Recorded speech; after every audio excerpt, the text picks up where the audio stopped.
Alright, so at this point we've gone through the basics. We went ahead and did a sync to start our day, which brought in our sales plan. We then went ahead and chose a customer to generate an invoice for. In this case, that was Scotty's Tiki Bar.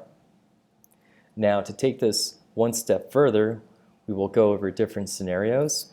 One of the scenarios will be adding a credit to an invoice.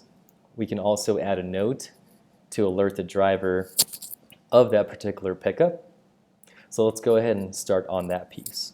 So here we have the original Scotty's Tiki Bar order.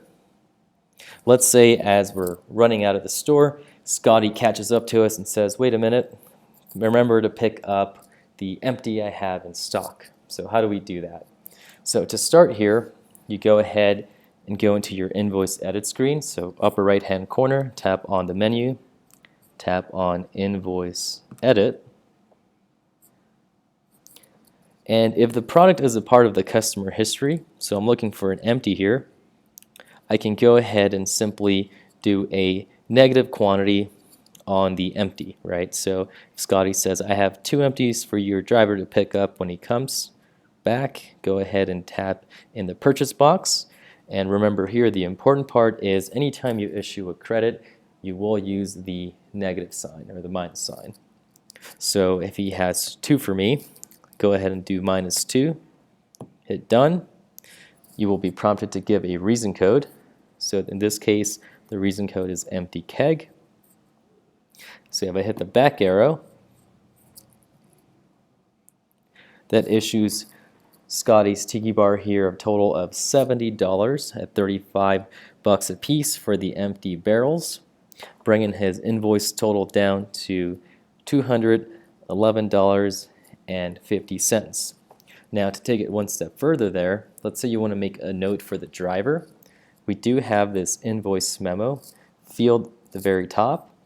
If you tap inside of the field there, you will get a keyboard where you can make a note for the driver.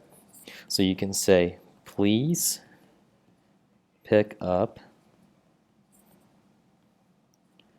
empties.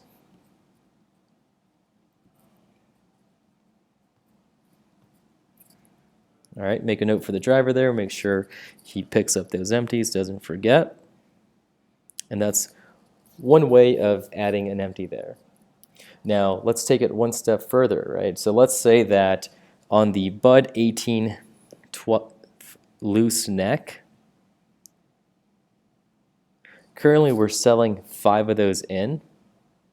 Now, if Scotty says that he has one of those that is maybe out of date, on the right-hand side, you see we have item 118, Bud 18/12 loose neck. Currently we have 5 going in, right? So if you're looking to keep the 5 going in, but maybe pick up one of those, you can add invoice trans by tapping on add invoice trans. That gives you a second line item there. In the purchase box, we're going to do -1, hit done, give it a reason code, out of code. And what this does is it gives you a net of 4 cases, but it will alert the warehouse that we still want 5 of them picked, but the driver will be bringing one back. So this will not determine what gets loaded, right? That way we have 5 fresh cases going in, 1 bad case coming back upon delivery, and if we hit the back arrow, that will update our invoice. We have a net of 12 units going on the invoice for $194.60. So what we covered here was how to add an empty keg. We also covered how to add an empty product, or an out of code product I should say, but we're also selling some of that same SKU into the account.